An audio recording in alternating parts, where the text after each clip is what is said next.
Welcome in, everybody. Twin City Sports Talk on a beautiful Wednesday. A lot of snow coming down right now in all of Minnesota, but everyone has to deal with it. We're from Minnesota, so we signed up for it. But shorter episode today. We got some Twins, the prospect talks for the upcoming draft, knowing that the Twins now pick third after the lottery yesterday. Probably tomorrow we're going to have an episode on the Rule 5 draft and how the Twins go about that today. And a little bit on that. So the Twins just released Carson McCusker today to open up a 40-man spot for the Rule 5 draft, which happens in about 30 minutes to an hour, I think, from what the time we're recording. So we'll have an episode up tomorrow about the whole Rule 5 draft. But Twins released Carson McCusker. He had 29 plate appearances last year, only had 5 hits, none of them being extra base hits. So really a roster. He wasn't doing much. I think he's 27 already, so he hasn't really done much. He has a big power bat, but hasn't shown much when he came up. So that's the move the Twins made for today. One other thing, Byron Buxton. He is joining Team USA for the World Baseball Classic, and I know everyone really, I thoroughly enjoyed watching that, not last year, but the year before, right? In 24. Yeah. Super fun to watch. Super cool event. So seeing Buck out there for USA playing center field, I think because Mike Trout said he's not doing it, right? I haven't heard anything, but that wouldn't surprise me just because of the injury history with Trout. Just taking off and recovery. Either way, that should be fun for Buck. Yeah. One wild thing before we get to some of these prospects that the Twins could be drafting. This last game against Seattle, 3 kind of main guys, Matt Zuccarello, Matt Boldy, and Middleton, they all left the game. Zuccarello took that nasty hit right at the blue line. That got some fights started over that during the game, but they all left and didn't return. Boldy left with like a minute left because he got hit with the puck. Middleton got hit with the puck. Michael Russo with the update on that. Boldy's not going to miss any time, but there's not really a timetable on Zuki or Middleton. We don't know. I don't think they would be out unless like Zuki got a concussion in that hit or something like that, or maybe an upper body injury, neck. I don't know, but from what I saw, I wouldn't expect them to be out a long time. I mean, it was a big hit, and Middleton took a puck, but I don't know. It's nothing serious at all. So Wild fans can breathe on that because that was kind of scary seeing 3 of the guys go down there. But Boldy will be fine. He'll be playing next game tomorrow.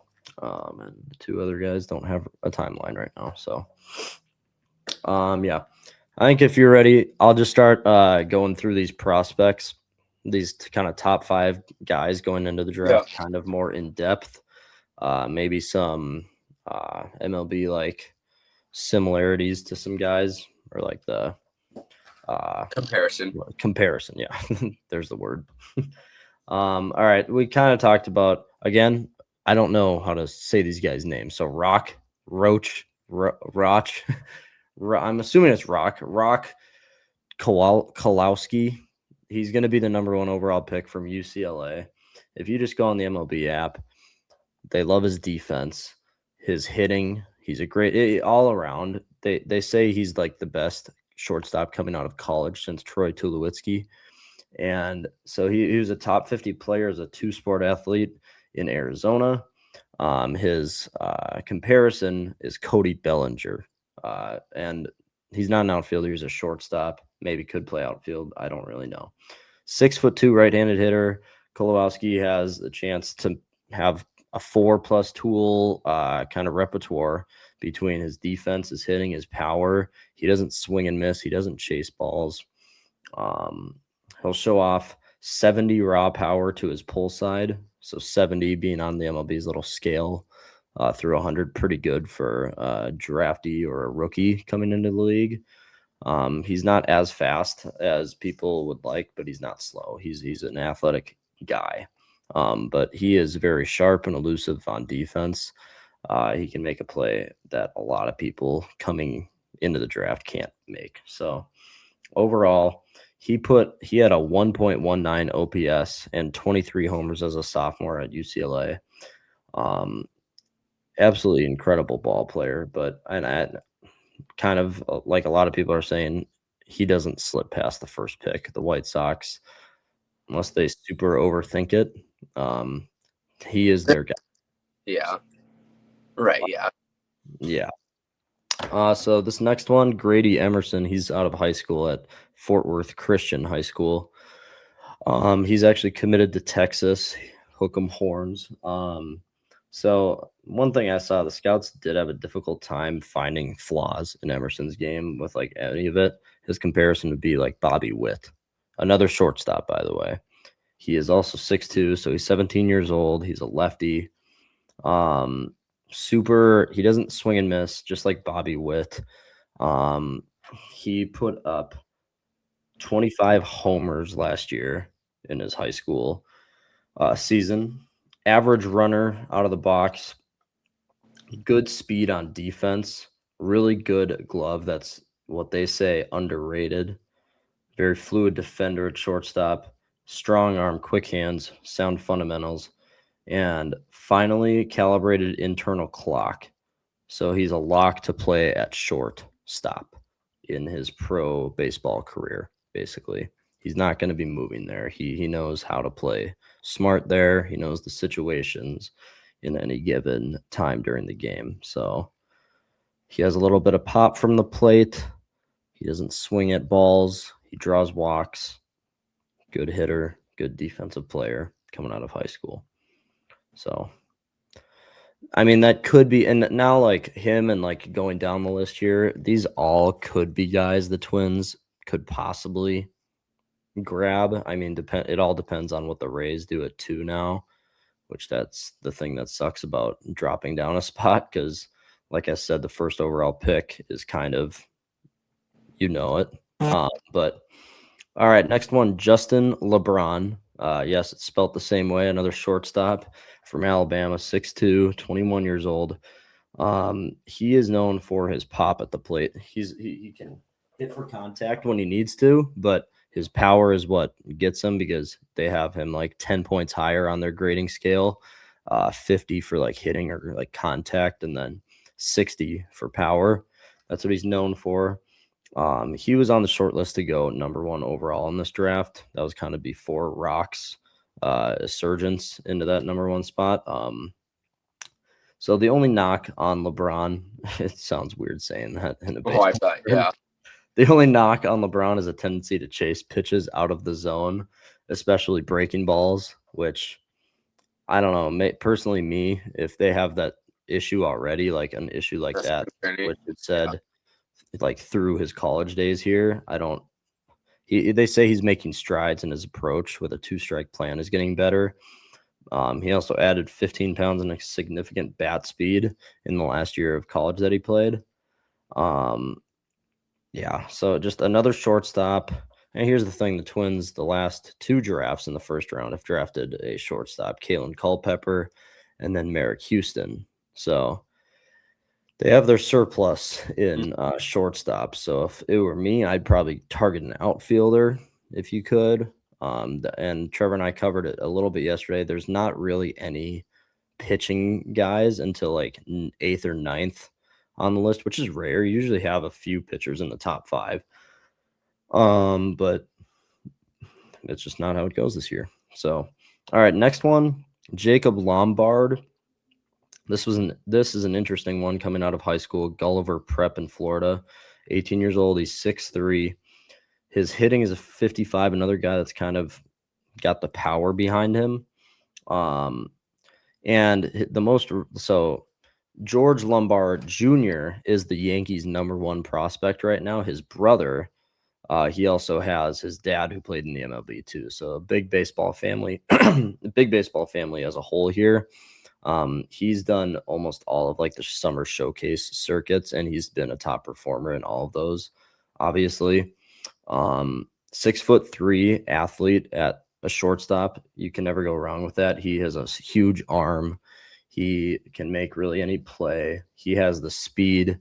The bat is, I'd say like everything that I've seen is the bat is maybe a bit more of the problem.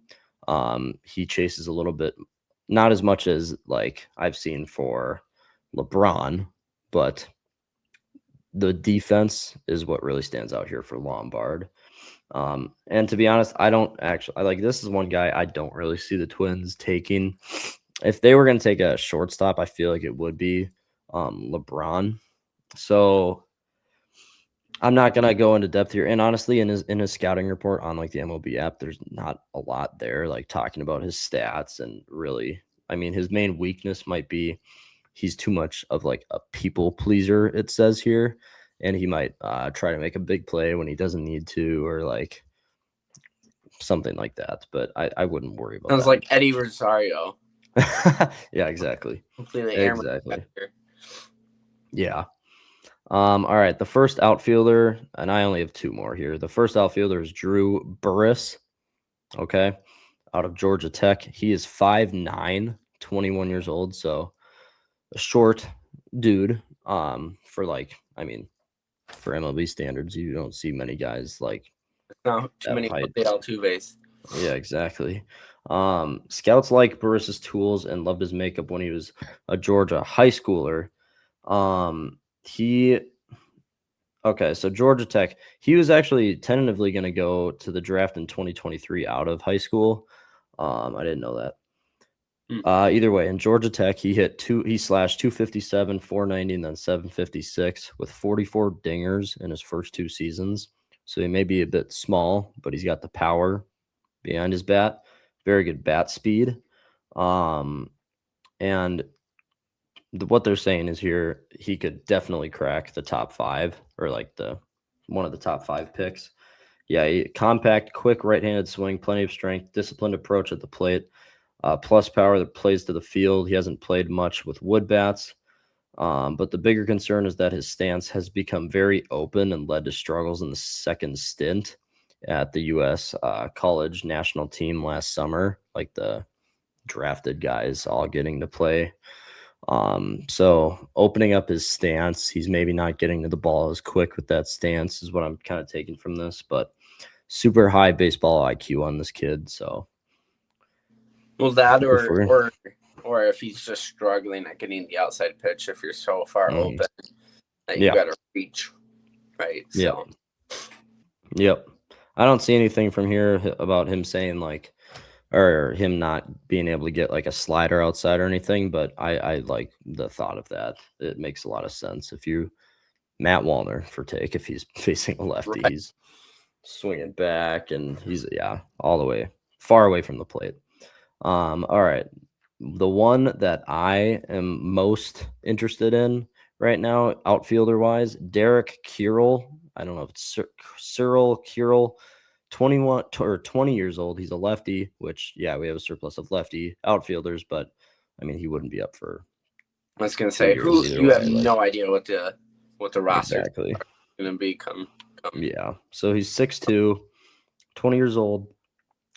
So Keural projected as a potential first rounder early in his career at Powerhouse Orange Lutheran High School. He didn't perform how he'd hoped in that showcase for the seniors in high school that summer. But he went to LSU, where he was the leading hitter on the College World Series championship team with a 390 average throughout all of the playoffs there.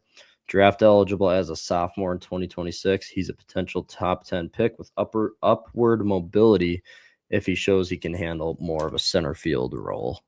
Like, because right now, I mean, in college, he's played center before, but like in pro ball, he would be considered a corner outfield guy right now.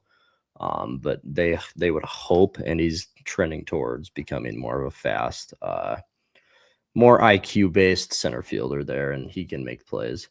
So everyone's saying he resembles Christian Yelich a lot, an outfielder that hits for contact, but also just has like a super fluid swing, just super smooth.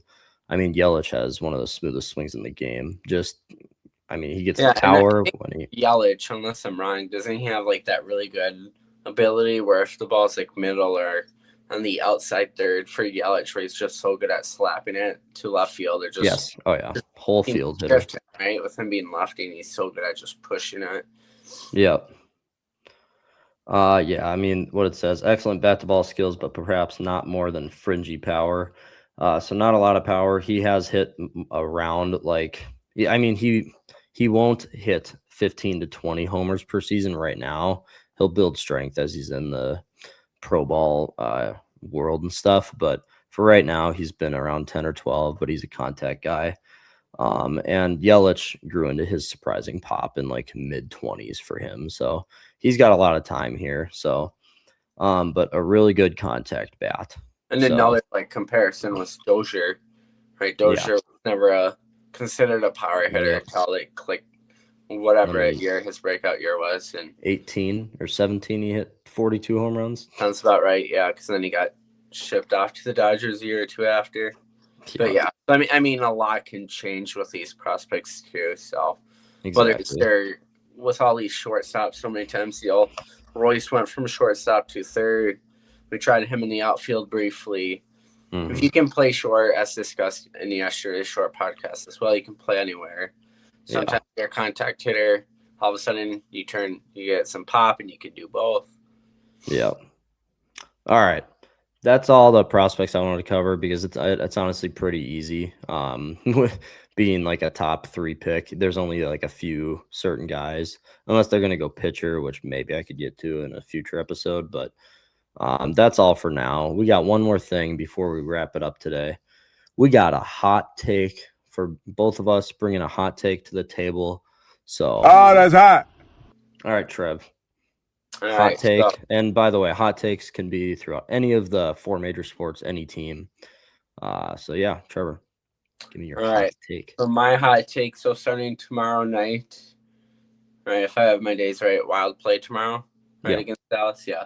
So starting tomorrow night over their next 7 games, I have the Wild unfortunately losing 5 out of their next 7 games. And in those 7 games, they'll score 3 or less goals in every game. That's hot. Okay. Yep, yeah, I mean, but I mean, the power play sucks. It really has struggles for most of this year 5-on-5 play. Mm-hmm. You're banged up now. I know Boldy's gonna be fine from the way it sounds, but you miss Zuccarello. Not that he's a big goal scorer, but he's so good. Yeah, but when he came back like a month into the season, the team just clicked then and there. Missing Zuccarello hurt. So they're gonna lose 5 out of the next 7, and 3 or less goals each game. It's gonna be a little bit of what we've been dealing with the Wolves. Just let down. We'll see what happens. But there's some tough games because it's Dallas. I know you've got Colorado in that stretch. Yep. I think Boston. There's a few tough ones. Ottawa, I forget the other 2, but I can definitely. Dallas and Colorado alone. Oh yeah, so you have Edmonton in that stretch. You have the Capitals. The Caps too. Yeah, definitely going to be a tough stretch. I could definitely see it. They are banged up. I mean, that's hot. It is a hot take because losing 5 out of 7, but it's definitely realistic for sure. This team isn't trending in the right direction. The power play is kind of why I did the 2-part with it too, because if you only score 3 or less in each game, then you're really slumping too. Exactly. Yeah. I mean, the power play's been bad for a while, so that's kind of why I did the 2-part, because it's not extremely wild, but it's gonna be interesting seeing our predictions tomorrow for the Dallas game at home. And actually, the Wild, the first 4 games of the 7-game stretch are at home, so it could play into maybe against Trevor's hot take here, but either way, things aren't trending there. All right, I bring kind of it's 2 different things for a hot take. I wanted to go simple here. The Minnesota Timberwolves, if they don't trade for, I'm not saying trade for Ja Morant or just a huge blockbuster deal, but if the T-Wolves don't trade for a point guard, they will not make it to the Western Conference Finals this year. Oh, that's hot. Yeah, I mean, it's not a burning hot take, but this team is lost. No one can operate this offense. I want Ant off the ball, going around screens, finding open shots for threes. I want him cutting, and then our point guard, who has yet to emerge. Dante keeps turning the ball over. He can hit a few threes, but he's not a really big controller of the offense. Mike Conley is 50 years old. And he's playing 12 minutes a game. Yeah, I mean, you don't have a guy that can run this offense right now. So then like a second one, it doesn't have to do with the T-Wolves, but I just brought a second one to the table. I think the Twins, with them basically coming out and saying they're going to be more serious, they want to contend next year. This division isn't great. The Twins will get second or better in the division next year. Wow. Now that's a hot take. Yeah. That's a hot take. Oh, that's hot. Besides Chicago. Yeah. I don't see the Royals improving at all. The Royals haven't really done anything so far this offseason. They have guys that are aging a bit. They don't have like a super like Bobby Witt and Perez really make up that lineup. Yeah, I don't know, but Cleveland, like we talked about Cleveland yesterday too. Cleveland's in such a weird spot. Their payroll's terrible. Clase is in all of that crap, just done. Cleveland's in a weird spot. The Dodgers, I don't know if you saw this, Trev, but the Dodgers, someone reported a trustworthy name from The Athletic that the Dodgers are constantly calling the Tigers about Tarek Skubal of course it's going to happen with the Dodgers. They're going to call, but each day at the winter meetings now, the Tigers have reported that the Dodgers have made a different trade offer for the past couple days in order to get Tarek Skubal over in LA. I still don't see it happening, but with the Dodgers, you can really never tell. So how many years until Skubal's free agent eligible? Any idea? Top of your head? He's been what? Is he 4 years? Like 4 full seasons? I think like 3, but still got like 2 or 3. Which yeah. The point being is that's still at minimum. I think at minimum it's still this upcoming year and then the 2027 year. Yes, right? It is. Your pre-free agent salary. And so where you're very team affordable for maybe the best starting pitcher in baseball, one of them, if you don't think the best.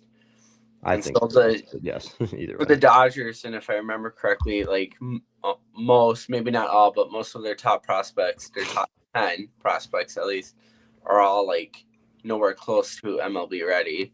They're all like we went through those. So I would really be curious, like what the top 2 or 3 prospects are, but like for Detroit, they're kind of in their win now mode.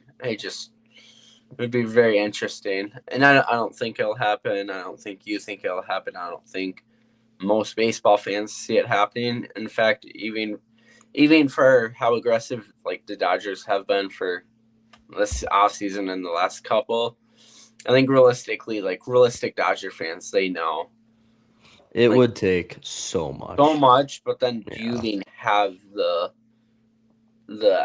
I mean, they've got the talent, but if they're wanting to keep almost all their MLB talent, like their current roster, I just have a hard time finding it coming, like giving. So, I did see a report that the Dodgers would. So, Trev, say the Dodgers sent the Tigers their first and third and their 10th prospect with Tyler Glasnow, because I heard reports of Tyler Glasnow being thrown into this discussion too. So you get an all-star arm already, and then 3 top 10 prospects. Do you think the Tigers accept that? It's definitely a step down from Skubal, going from just him to with how Glasnow, good Skubal is. If I'm Detroit as a Twins fan, I'd say, heck yeah, get him out of the division. But if I'm Detroit, I just think it's the case. Don't get too cute. Very rarely do. Yes. Even for every top prospect, I mean, realistically, very, very, very few are going to be a true number 1 ace. Yeah. I think you don't get too cute with it. And Detroit's been developing well recent years, it seems like. So I think you just continue to trust your your development team or your minor leagues, whatever you want to call it. Trust your prospects. Obviously, not every single one's going to pan out. There's going to be some busts, but so far it's been panning out for them. It's been working. I don't think do it even. I mean, that's intriguing. It's and on top of that, do you know Glasnow's contract history at all? Like how many years? No, I don't know any of that. Hasn't he had also Tommy John recently? Yep. Yeah, so I think twice because not. He's had 2 major injuries, one of them being Tommy John, and then he spent maybe it was like a quad or something. It was something in his leg with the Dodgers. Yeah, so if I'm Detroit, it's a no, even with Glasnow. Because if we are correct on the injury history, you've got that. Now, if you're a Twins GM, they're all for it. Arm issues, shoulder issues, elbow. We'll take it. We'll take but no, if Detroit trades Google, whether it's the Dodgers or whatever team, I'll actually be shocked.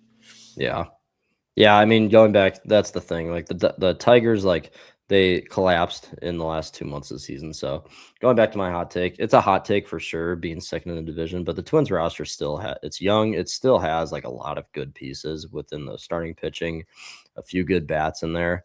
So if they can make the right moves this offseason, one thing we were really excited about, Trevor and I, go get Adolis Garcia for $8 to $10 million. That would be amazing. But either way, those are our hot takes today. Oh, that's hot. So that's all we got for today. Shorter episode, going quickly through those prospects that the Twins could end up drafting. But yeah, we're going to take off for today. Tomorrow we'll have a Rule 5 content and a wild game day tomorrow against the Dallas Stars. Big game there. So for Trevor Kramer, Bruce Kramer, everyone check out the Instagram, TikTok, Spotify, and YouTube. Leave a comment. We like responding to those, reading them. Leave a comment. So we will catch you guys in a future date. See ya.